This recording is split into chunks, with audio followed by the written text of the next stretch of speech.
On this episode of MythBusters, Hey, look at that! Adam and Jamie investigate the science behind the candy and soda sensation that's sweeping the internet. Like chemistry super sleuths, they bust the culprits behind the cola cascade. No CO2, no foam. And they can't resist using the gassy geyser for some MythBuster madness. Cue dramatic music.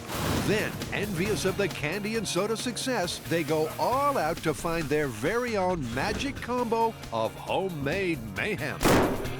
And on top of all that, Carrie, Grant, and Tori take on the tall tale that a postage stamp can cause a helicopter to spiral out of control. Are we nuts? If we're wrong about this, we're gonna have a really bad day.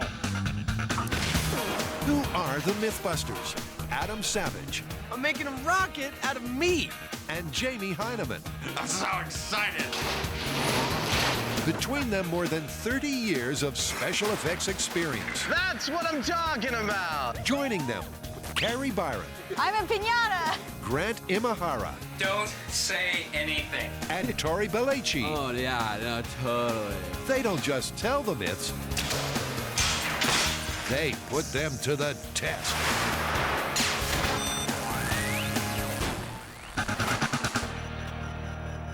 First up, the MythBusters are going to have a blast.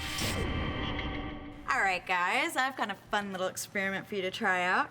I was just doing this photo shoot with FHM, and it seems to coincide with an internet phenomena of people taking 2-liter bottles of soda and dropping chewy candies into it for boom, big explosive. Yeah, I've seen that. It's all over the net.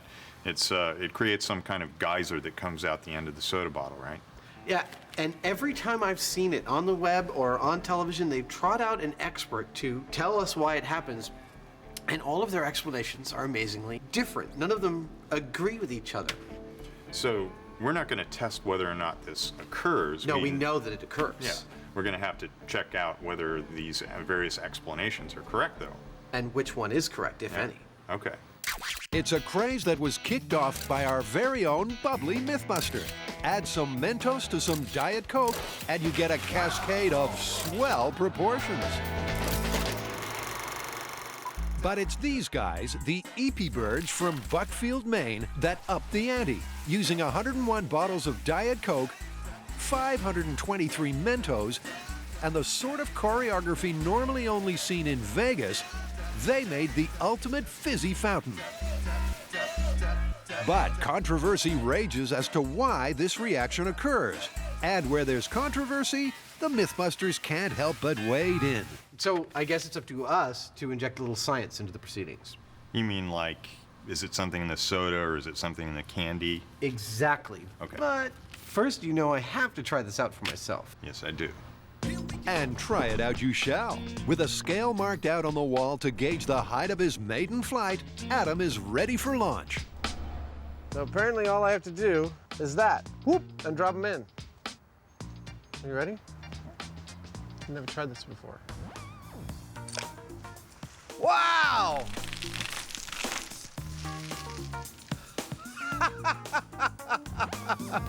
That was like 10 feet. The 4 Mentos are dropped in, and then, as reliably as Old Faithful, the geyser erupts. That is cool.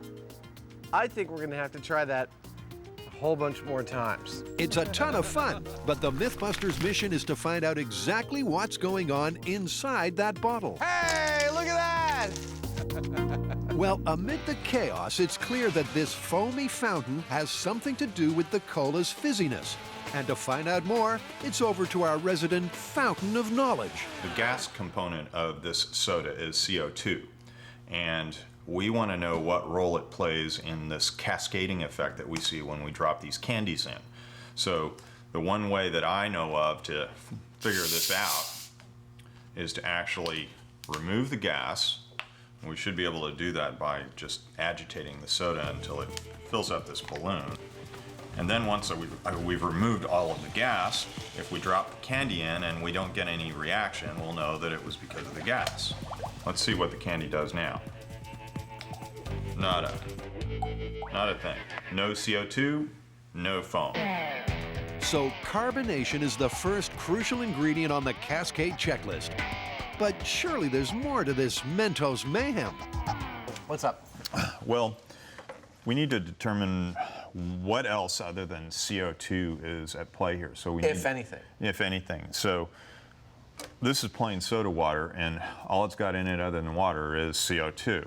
Well, and this is the Diet Cola, and it's got the whole bunch of other stuff. So if these things, if CO2 is the only factor, these two things should spurt the same height. Yeah. All right, let's try them out. Ready? 2, 1.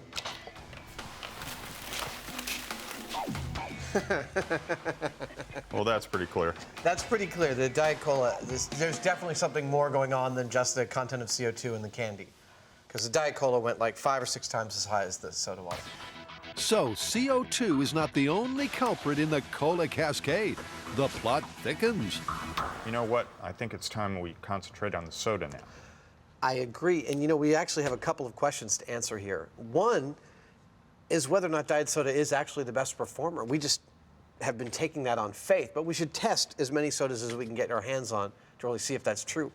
And if it is true, what is it that's in the diet soda that makes it the best? It's time for a Soda Stream Showdown. This bevy of beverages is about to compete in the inaugural Soda Fountain Olympics. First one up is sugared cola. 3, 2, 1. With a control of 5 Mentos, regular Coke reaches 1.5 feet. Paltry compared to its diet counterpart. Oh, that's a nice one, 10 feet. That was 10 feet. That was nice. Here's soda water. You watching? I called that about 3 inches. There's a lot of interesting dynamics here that I don't really understand, actually. No, I don't either. Let's try the diet lemon flavored soda. So regular soda and diet soda lead to different cascade heights. But with the same amount of gas in each bottle, it's clear that the speed of the reaction is down to the specific ingredients in the Diet Coke. The question now is, what are these ingredients?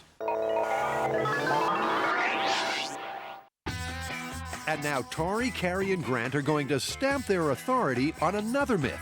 We're hanging out in a hangar with a helicopter, a bunch of stamps, and the Oakland Police Department. What are we doing here? Well, we actually just got this myth off our fan site, and what they say is that a simple postage stamp stuck on a rotary blade of a helicopter will unbalance the helicopter and cause it to crash. So according to our wonderful fans, if you stick a regular postage stamp on the rotors of a helicopter, it can set off the finely balanced blade so much that the result is some airmail carnage. Sounds like a bunch of fun. We've got our stamps. We've got our helicopter. Let's go for it.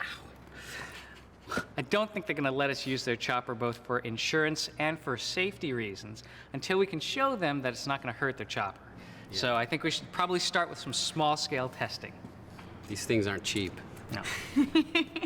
So before risking cast and cash in this, the team is first going to wreak postal pandemonium on something a little cheaper. Oh, wow. I'll take that one and that one. Yeah, and that one. Give us one of everything. And that one. Hovering around the $2,000 mark, these remote control helis will be perfect to get this myth off the ground, provided that the team can learn how to fly them. How hard is it to fly these? We tell customers that you're guaranteed that you're going to crash. It's not. Well, that's a good guarantee. Okay, great. Because crashing is guaranteed, they're going to hone their heli skills on this unbreakable trainer, which Paul makes look pretty easy. Oh, you are nimble with that thing. But unfortunately, the same can't be said for Grant. This heli's going belly up. Okay, give me another day and a half. I think I got it. Despite the hover bother, the team buys the trainer and a remote control version of the Oakland's police helicopter, which, back at M5, Grant has to put together. This police chopper is an exact 1/7 scale model of its full-size counterpart. So to test the stamp myth in miniature, the team also needs some 1/7 scale stamps. Okay, what we're gonna do right now, we have a scale and we're gonna measure to see how much a postage stamp weighs. Because the whole myth is to see if, you know, the little bit of weight could unbalance a helicopter and cause it to crash. Our first saboteur. Yeah, this is the 45-cent stamp. We've got 0.15 grams. As well as the weigh-in, Carrie is also shrinking everything right down. This is about the size of 1/7 of this, so that'll be about the scaled version of the stamp that's gonna go on our little helicopter. So now all they have to do is get the scaled-down chopper airborne. But that ain't gonna be easy. The analogy that I've heard is it's like trying to juggle a plate on top of the end of a stick while, rubbing your tummy. It's that kind of fine balance control that you need to keep one of these things in the air. But before testing their fine balance control on this, they're going to first practice on the trainer toy. But liftoff, it ain't. Jeez, this is a little harder than it looks. This is gonna make small-scale experiments extremely hard if we can't even get the helicopter off the ground. Yeah. With Tori failing to fly, remote control expert Grant takes the reins. Look at the stance. I like the stance. But he's not accruing any flight time either. Mayday, mayday. With the model helicopter falling flat, this myth is struggling to even get off the ground.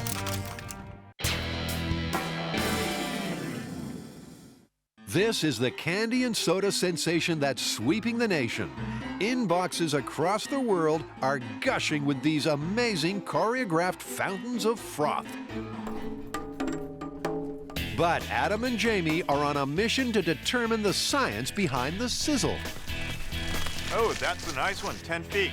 They've confirmed Diet Coke is the king of cascades, and now Adam must find exactly which ingredients are at work. I've got aspartame. Armed with the constituents of Diet Coke, how's he going to use them? The soda water is our test bed. It's our basic unit of measurement here. I will be adding each of these ingredients one at a time to individual bottles of this and trying it out with the candy and seeing if I get a more vigorous response than just the soda water alone. If and when I do, I may find out that it's chemical D that provides the most vigorous response, and we can say, oh, there's your culprit. That's the plan. And first up is A for aspartame, Diet Coke's artificial sweetener. Adam makes up a solution of the sugar substitute, adds it to the soda water, and gets ready to drop in a Mentos. There we go. Remember, in their earlier test, soda water plus Mentos equaled 3 inches. So, what will happen with the sweetener added? Sweet. The sweeteners made the cascade 20 times higher. Now that's interesting. That's a much more vigorous reaction than the soda water alone. Aspartame is doing something to the water. But what about the other main ingredients? First, the acids. But neither the citric acid nor the phosphoric acid excite any alchemy, or for that matter, Adam. Total bupkis in terms of reaction. Then it's the preservative, potassium benzoate. That in and of itself is a little bit of a reaction. Let's see what happens when I add the candy. The preservative also enhances the cascade. It's almost an identical reaction to the aspartame.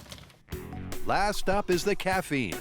This is a couple of tablespoons of caffeine in solution, pure powdered caffeine. This is probably enough to kill you. It's scary stuff when you start to increase the concentration. Again, the same kind of reaction. Caffeine, potassium benzoate, and aspartame all had pretty much identical reactions. So, Adam and Jamie have isolated the key active ingredients in the Diet Coke. Next, they're going to find out what the Mentos bring to the Cascade Carnival.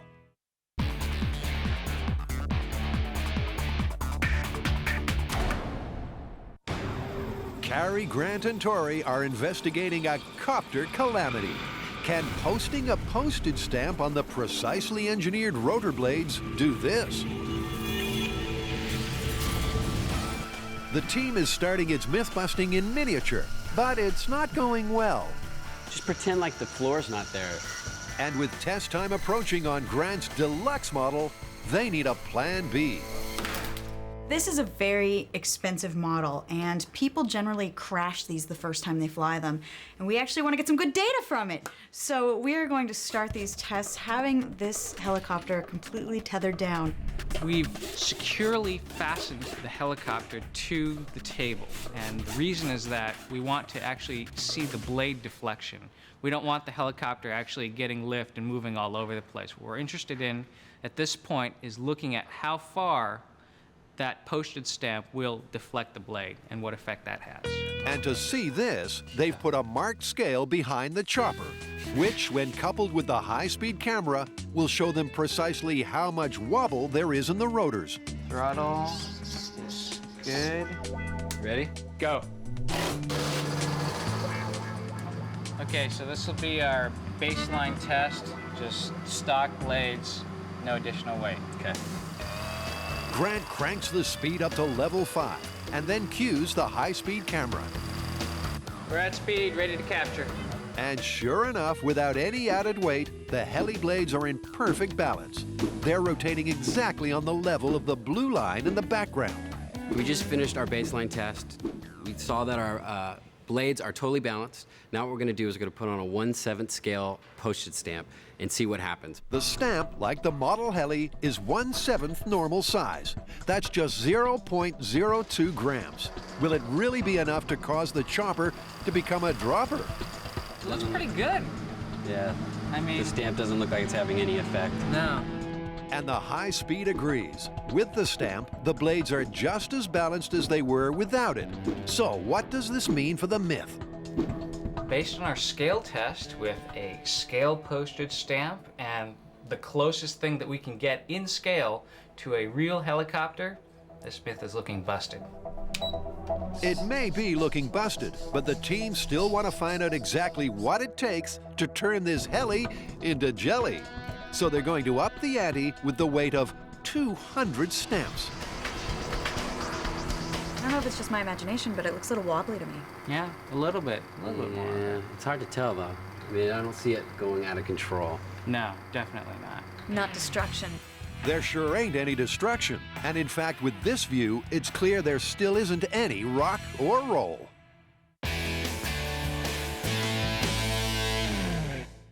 Adam and Jamie are trying to figure out the theory behind the chaos when Diet Coke and Mentos meet. Our super sleuths have found the ingredients in the soda that cause the fountain to froth. But what do the Mentos bring to the party? Adam has checked out the mint Mentos ingredients, and he's narrowed down a suspect or two that may be of interest: gum arabic and gelatin. Let's pour in this gum arabic and see if it makes the water want to release more CO2 faster. And so it does. Look at that. I'd call that a reaction. Sure enough, both of the ingredients cause bubbles to burst forth. But there must be more to the Mentos magic than that. The most common theory about what's going on in this reaction between the candy and the soda is what's called nucleation.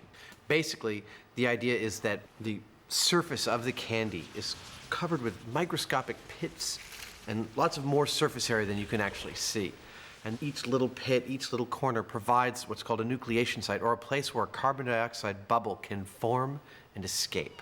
Look at a Mentos close up, and it's like the surface of the moon. And that might be the candy key. Drop one in cola, and every tiny crater provides a site where a CO2 molecule can change to gas. Because Mentos are so pitted, the theory is that millions of CO2 bubbles are formed in a very short space of time. And because the candy sinks and this rapid release of gas happens at the bottom of the cola, you get that famous fountain. To test this nucleation theory, they're going to start with a control: one regular mint Mentos dropped in soda water. And sure enough, it gets the bubbly party started. Now, to do a comparison. These two candies are made by the same manufacturer, and as far as I'm aware, even using the same process. But the colored version of this actually has a glazing over it. It's a wax coating or a sealer that inhibits the nucleation process that the other one achieves quite readily. The shiniest surface should lower the nucleation sites, meaning less of an immediate eruption.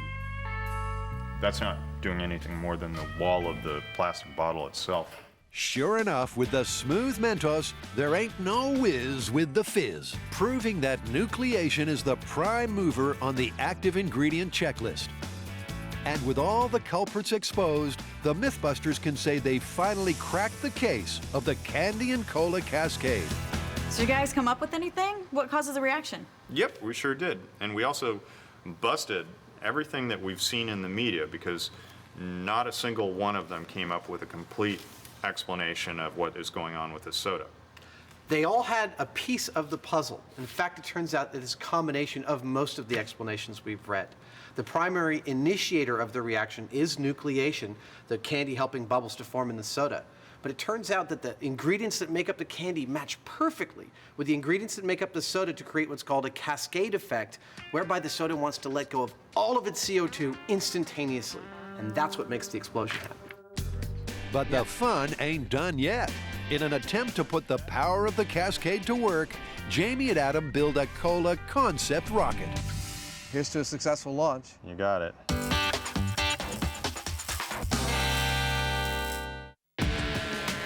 The rotor blades of a helicopter, even a scaled-down version, are so precisely balanced that apparently the weight of a single postage stamp is enough to render them catastrophically unstable. Tori, Carrie, and Grant have been small-scale testing, and at least on this helicopter, the myth is busted. So now they want to know what it does take to get that lethal instability. I say we destroy it.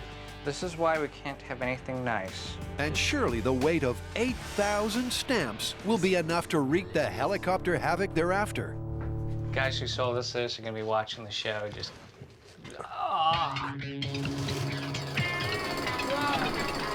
With the rotors rotating, it looks like the additional weight will lead to the copter calamity they're looking for. Get in there so you can see it. Here we go. Going full throttle.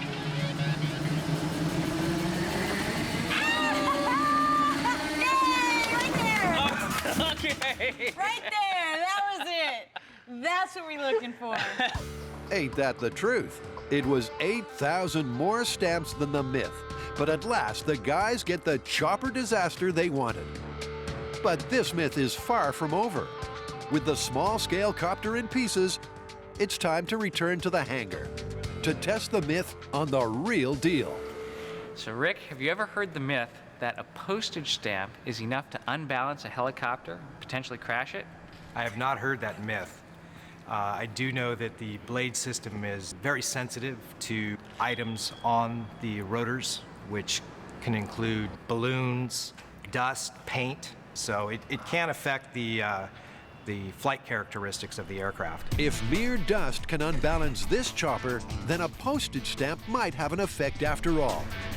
To put this to the test, flight engineer Chad has rigged a series of sensors that can detect the tiniest changes in the balance of the blades. What are the sensors telling you? Okay, well this up here is called a velocimeter. Uh-huh.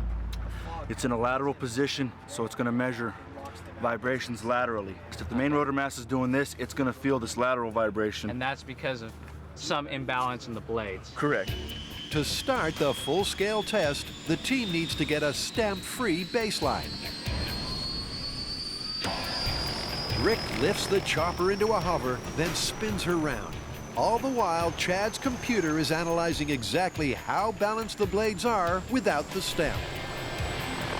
So, the copter has been calibrated. It's time for the moment of truth. Well, this is really the final test. I mean, you can't beat having a real helicopter. And what we're going to do is take a postage stamp and put it on the rotor blade and see if that is enough to send it out of balance and possibly cause a catastrophic crash. A 45-cent stamp versus a $1.3 million machine. It's a David and Goliath story that could leave the MythBusters with a very hefty repair bill. I'm gonna try one of these. Adam and Jamie have been conjuring up some Diet Coke and Mentos magic. 3, 2, 1. Wow. They've carefully worked out exactly why these two products go ballistic. But now they want to launch onto a whole new level. You know, Based on everything I'm seeing with what we've done so far, I think we could take this a step further and try and make a rocket out of this reaction. Rockets are always fun. Let's do it. Here goes, big boom, Civil War rocket. Rockets and MythBusters go together like pizza and pepperoni. Ignition! The Confederate rocket was a blast, and the salami missile was a sizzler. But now their challenge is to convert an upward fountain into downward thrust. With a rocket to build and nothing but Diet Coke, Mentos, and a bunch of plumbing parts, the boys are in their element. So we've designed this rocket to take full advantage of this cascading effect. All of this energy being transmitted out of these bottles and straight down is what we're looking for with a very simple, lightweight device. Dead simple. And as Jamie will demonstrate for us, the PVC tubing redirects the cola cascade from 4 bottles down through a central pipe. It all comes out there. But the clever part is a set of magnets holding the Mentos in the pipes until Adam and Jamie are ready for launch. And before you can say National Aeronautics and Space Administration, it's T-minus 5 seconds. Here's to a successful launch. You got it. In 3, 2, 1.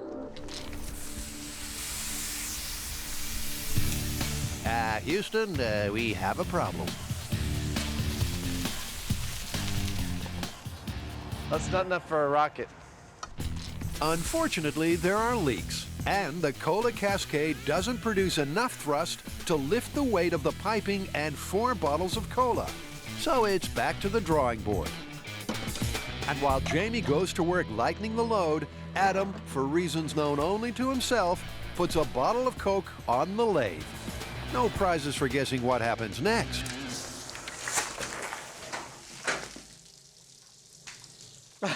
Then that could happen, for instance. I'm thinking he won't want to tell Jamie about this one. Cola probably isn't one of the recommended lubricants for a lathe. Don't tell Jamie, okay? This is a secret between us. Luckily for Adam, Jamie's been busy working on a nozzle for a sleeker 1-bottle rocket. And now he's ready for a test. Okay, let's go for it. Here we go. 3, 2, 1.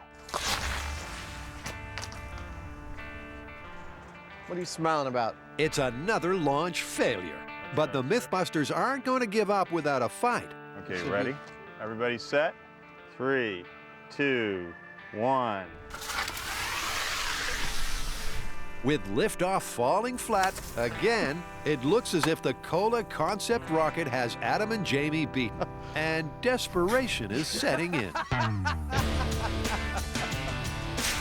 They've been unable to overcome the fact that there's not enough thrust from the cola cascade to get the weight of the bottle and soda airborne. And Adam, for one, isn't taking defeat too well. It's time to change course before he completely loses the plot. Rocket's a failure. Let's go for height. So the next chapter in this crazy cascade escapade is a height challenge.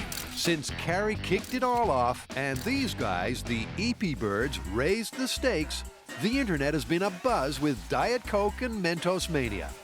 There's even an unofficial spout record of 18 feet. In an attempt to top the record, Adam and Jamie are going head-to-head. I hate competitions. Yeah, when you lose. Adam's first with his attempted spurt into the record books. And to increase the pressure of the fountain's flow, he's making a nozzle. Well, with a couple of extra minutes and a nice lathe and some aluminum, I did what any boy would make. What am I allowed to call it? A plasma sword? Except instead of a limited beam of pure plasma, it's soda. Yeah. Not so much Yoda, but soda. Outside, and Adam is all set to use the force of the cola cascade to beat the world record of 18 feet. 3, 2, 1. Hey! 23 feet. It's a home run to start. Next, Jamie steps up to the plate, reluctantly. They keep trying to get me to compete, and I don't like it. Like Adam, Jamie simply uses a nozzle to give his spout more clout. The only problem I see with this thing is that I've got to get it on there really quickly or I'm going to get sprayed, along with everybody else around here. So that's the trick. I've got to kind of like have 3 hands to operate this thing. That was sort of a misfire. The tube didn't load it straight down. Not a great start from the Berate one, but a reload later, our mustachioed friend is back.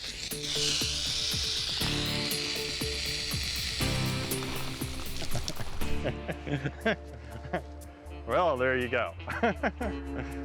How high did that go? 23 feet. It's an honorable draw. But the adrenaline of the competition has clearly gone to Jamie's head.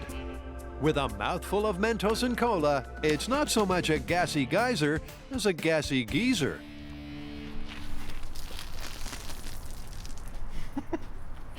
It's probably best that you don't try this at home.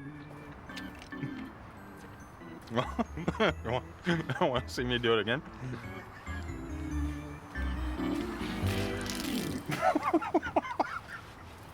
Next, and the MythBusters are going to join forces and get some real height on this puppy. And they must be confident because they extend the scale to 30 feet. This time they're using Adam's nozzle, and Jamie's gone savory in an attempt to ramp things up. I have a couple of issues with using candy for this, and the first one is real simple.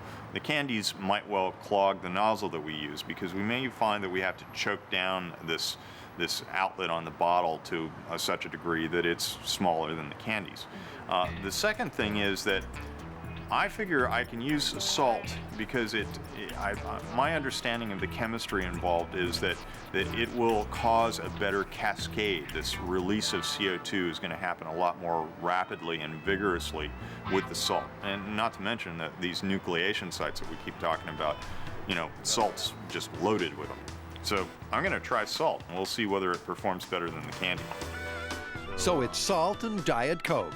Will it beat the new 23-foot mark? In 3, 2, 1.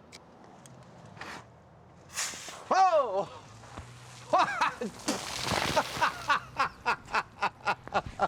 Oh my God! I actually could have held it. It blew it out of my hands for a second, so I think I can probably get another foot or two. You hit 29 feet. Well, I could probably make it to 30 if you want to have another go. Another go? You betcha. 2, 1. Oh! Dude! They try various combinations of candies, salt, and the other enhancers they've unearthed over the course of their investigation. Before they get everything just right with nucleation site-rich rock salt. All right, we're ready up here. Whoa! Oh! Dude! That went a full 4 feet above the meter. 31, 34 feet, dude. That is not shabby. 34 feet. It's the new benchmark to beat. Let's call it a day. All right. I think we've set a fine high water mark. It's all with salt. Back with the Helly's Angels, and the team has posted a stamp on the blades of this chopper. And they're about to find out if it's enough to catastrophically unbalance the rotors. I mean, if you think about it, this helicopter costs $1.3 million, and they're willing for us to go mess around with it. If they're not worried about it, I don't think anything's gonna go wrong. You know, the game's not over. They're not up in the air yet. True. The pressure's on pilot Rick. With $1 million chopper in his hands, one false move could break the MythBusters budget. But with the heli hovering happily, this myth is sinking fast. I think we might be busted here. The chopper has survived intact. So, did the stamp make any difference at all? So, Chad, what did the computer come up with? Well, with our first flight, without the postage stamp applied, Yeah. with my measurements, our hover lateral, which is the side-to-side motion, measured a 0.173 inches per second, or IPS. So that's no stamp. That is no stamp. Okay. Okay? With the application of the stamp, hover lateral was a 0.174. So it only changed 1/1000th of an IPS, which is actually minuscule. Because right now I would let this helicopter go with no problem at 0.174. All right, thanks. The stamp did next to nothing. It's looking like this myth should be returned to sender. But the team do want to try one last thing. Now, for those of you out there who are helicopter enthusiasts, I know you've been thinking all through the show, they're only concentrating on the main rotor. What about the tail boom? Well, today, we're gonna try the tail boom too. It's the twist in the tail. One stamp on the main rotor, and now one on the back one too. And there's no hover test for this one. Instead, the team is going for broke. Are we nuts? We got stamps on the top rotor and the tail rotor. Well, here's the thing, if we're wrong about this, we're gonna have a really bad day. Except for Grant, the team has put all its eggs in one basket to bust this myth once and for all. Let's hope none get cracked. August 1, roger, clear for takeoff on the go. They're up and away, and it's so far so good. Even with stamps on the main rotor and the tail boom, the chopper's flying straight as an arrow. So cool. Gee, it feels like those postage stamps are really helping the flight. Carrie stays nervous, but this bird ain't gonna drop out of the sky. Wait, are we going back? Yeah. Up the tower. I'm not ready to go back. Oh, he's gonna go for the slide right in. That is how you park it. Touchdown. The team is back in one piece, which means it's time to wrap up this postal parable. Okay, Rick, well, we've been out in your helicopter today. We've run a bunch of tests. Postage stamp on a helicopter blade. What do you think? It had no effect. I felt no appreciable difference. Definitely busted. Definitely busted. But viewers, keep sending in those stories, because that was a fun one.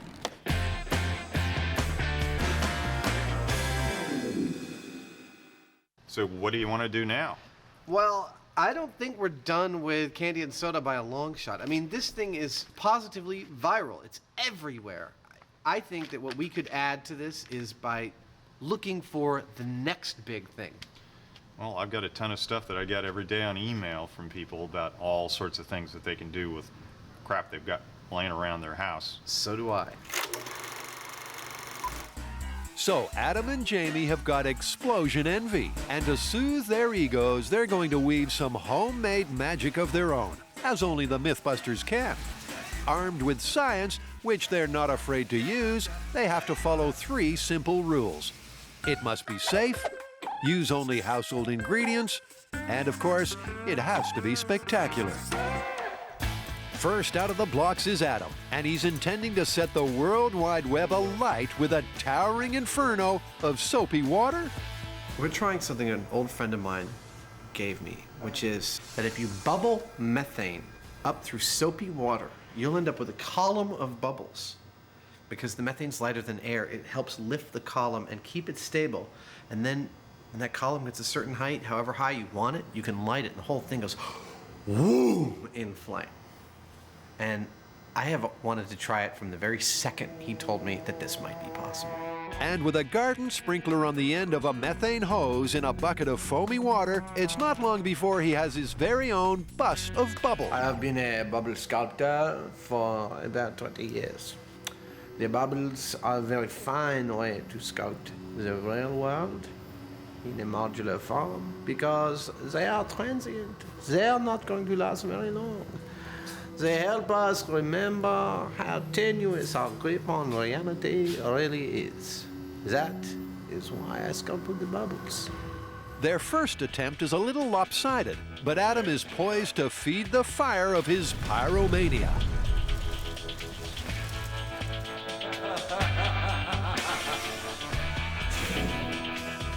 That is so cool. It's water and it's burning. And now it's gone. Second time around, and for Jamie and Adam, it's onwards and upwards. The bubbles are sticking together nicely, and the lighter-than-air methane is pulling the flammable column skywards. At first it's like, okay, it looks like it's working, but then it starts to get out into the area that defies physics. Not only is it getting more fascinating, but it's increasing in funniness every minute. Okay, you ready? I just don't want to lose it. Wow! That was like a movie. That was like the beast dying at the end of the movie. Well, I don't see anything on fire up there. That was really cool. I have to say, for my money, that rivals the Canyon Soda. However, the Canyon Soda, that's safe enough for any 4-year-old to do. I mean, at least they're safe from everything except getting yelled at by their parents. This one, it's not safe pretty much for any of our viewers. We've done it. Now you don't have to. Next up in the household histrionics, Jamie is getting his hands dirty. What you doing? Come down and check it out. I'm making a smoke bomb. Nice. I've found a recipe on the net, which I'm anxious to try. I've had years of using smoke bombs for effects, but I've always purchased them. So now I'm gonna figure out what really goes into them. With just saltpeter and sugar, that's it? You make it like peanut brittle. You know, you get it kind of, get the sugar hot and the saltpeter hot until it's like molasses-y.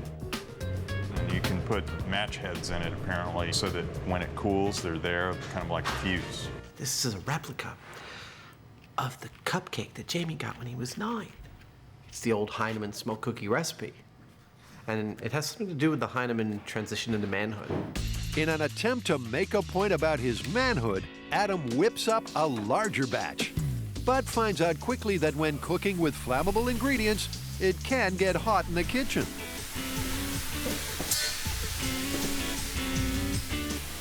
So that's what can happen. And that's why you don't try this at home. So, now that Adam's been banned from the kitchen, all they have to do is wait for Jamie's smoke bomb cupcake to set. Let's come back when they're done. Inspired by the Diet Coke and Mentos phenomenon, Adam and Jamie are trying to find their very own recipe for homemade fun.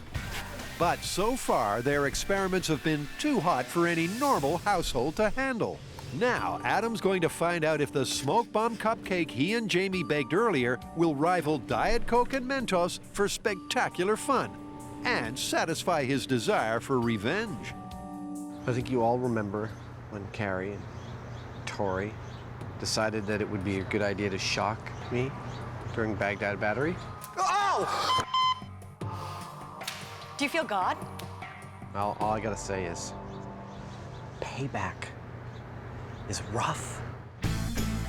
They say revenge is a dish best served cold. That's a good puff of smoke. All right, let's do regular black powder. What is that? Wait.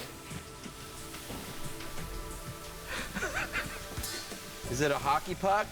It's a flaming hockey puck.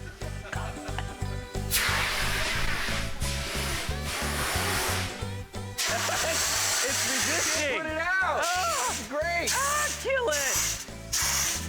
In the search for the next big thing, and in the search for some payback, the smoke bomb failed miserably on both counts. That's not the kind of thing that is actually spectacular to watch, nor is it the type of thing that scared Grant, Tori, and Carrie. Get out of our shop! Now!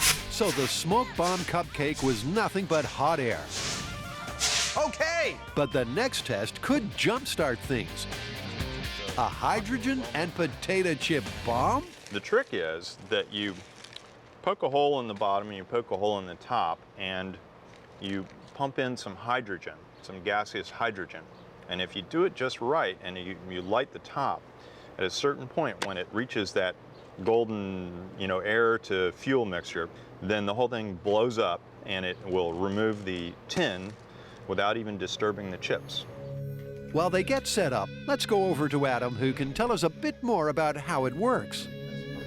You've got a can you've filled with hydrogen, which is lighter than air, like helium, so it wants to rise. You provide a little hole for it to rise through, and when you put a match over that hole, the hydrogen mixing with oxygen at the exit create a little flame. Now, it's burning hydrogen out of the can, which means it's pulling oxygen in from underneath. When the correct air-fuel mixture in the can is reached, the flame up top goes down inside and boom, blows that can right off the chips. So, let's see it in action.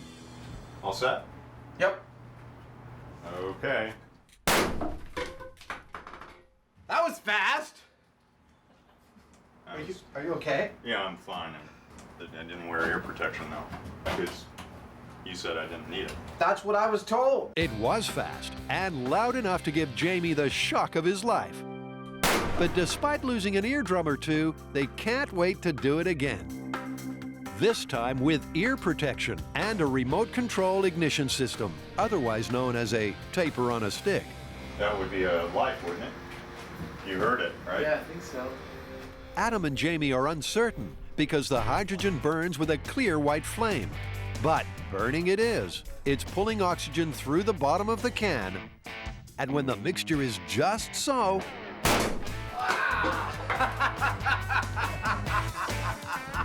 That is very cool. very cool. But Adam isn't satisfied yet. I want to try another and see if we can get the chips to stand straight up. Almost! Close, but no cigar. The question now is, does it measure up to the candy and soda sensation? In comparison with the candy and soda criteria for a spectacular explosion, I'd say it comes off fantastically in one sense and terrible in the other. Hydrogen, pure gaseous hydrogen, isn't something that everybody has, nor is it something that's safe to play with.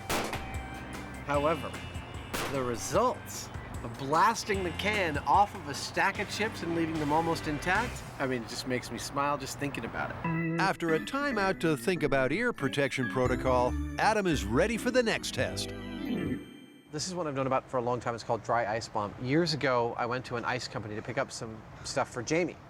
It's like 20 years ago, 15 years ago. And it said, you cannot buy dry ice unless you're 18. And I thought, why would that be? And so I said, hey, well, how come you can't buy dry ice unless you're over 18? And the guy goes, oh, because you can stick it in a 2-liter bottle and make a huge bomb out of it. Blows up and it like set car alarms off across the street. It's really cool. And I was thinking, you're new here, aren't you? Since then, I have always wanted to try it. So apparently with nothing more than a 2-liter soda bottle and some dry ice, there's some big boom fun to be had. But Adam is slightly concerned with safety on this one. Look at it this way. I'm crazy, and even I'm putting on a massive amount of padding to do this one. Oh yeah, the cod piece. Meanwhile, Jamie is working on the dry ice. I'm cutting the dry ice up because we need to fit it into the neck of the bottle. Once it's in there, we're going to add water to it, which has the amazing effect of melting the ice really quickly. It turns it all into gas, and all that gas has to go somewhere. So add a little water to the dry ice in the bottle, and the dry ice turns into CO2 gas. And with the lid secured, Adam and Jamie have a pressure vessel on their hands.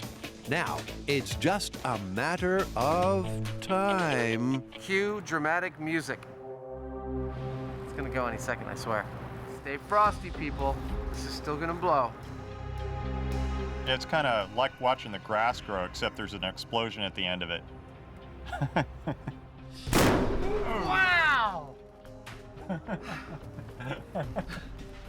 Dude, that is intensely loud. I gotta say, that's louder than a gunshot. Now you see it, now you don't.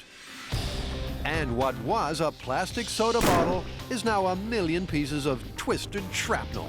That is amazing. That's one of those things that is, you know, it doesn't look like much, but it's such a shockwave that, you know, I can't imagine this killing you, but I wouldn't want to be anywhere near it when it goes off. No, it would be a hell of a lot of trauma. You would definitely lose your hearing if you were anywhere near this thing. Well, you know, this is a lot of fun, but I don't think anything we came up with came close to the candy and soda. I mean, it is one of the most perfect parlor tricks I've ever seen. Not only is it spectacular, not only is it totally safe, but everything you need to do it, you can get at literally any store there is. Yeah, we kind of cheated a little bit. Not everything we used was household, per se. Yeah, I have no doubt that the very morning after this episode airs, you and I will have thousands of suggestions of other new things to try. And maybe that's another episode, but I think we can put this one to bed and go home. Okay.